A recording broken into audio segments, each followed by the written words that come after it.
Wala ng intro-intro, learning na agad tayo. Ngayon dumako tayo sa part 2 ng Google Calendar kung saan magkakaroon tayo ng access sa calendar ng client. Ang part 2 is yung magse-share si client ng kanyang specific calendar na ima-manage ni VA. So kunwari ito na yung calendar ni client, ang gagawin ni client is magke-create siya ng calendar na para sa inyo na i-manage. Hindi niya puwedeng mai-share sa inyo yung buong calendar niya.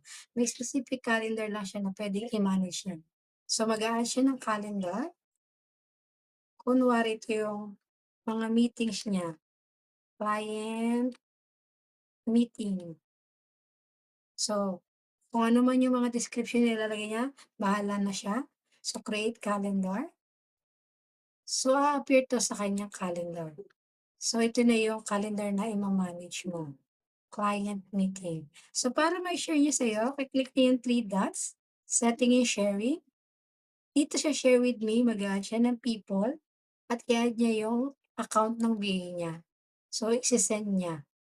And then para makapag-plot talaga ng schedule si Bey, kailangan niya i-change 'tong see all event details into make changes to event para makapag-schedule si BA. Ngayon si BA, a-appear 'to sa kanyang calendar. Ayan na siya, client meeting.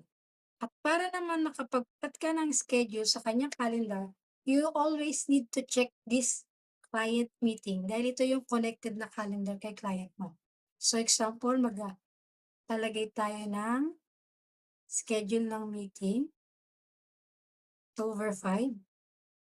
So, lagay natin is appointment, 'yan. Dito, puwede kang mag-add ng guest kung may iba pang guest si client na kailangang involved dun sa appointment na yun. Magbibigay siya ng email para ma-sendan mo ng invitation yung guest na yun. So, save. So, andito na sa calendar ni VA. 'Pag pumunta sa calendar ni client, a-appear na 'to.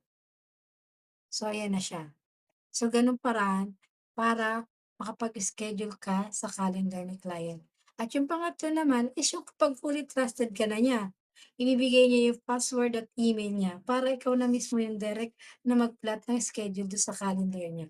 So, sana nakatulong sa inyo ito. Kung nakatulong man sa inyo 'to, paki-like na lang, follow and share para sa more tutorial at makatulong na rin sa iba. Salamat.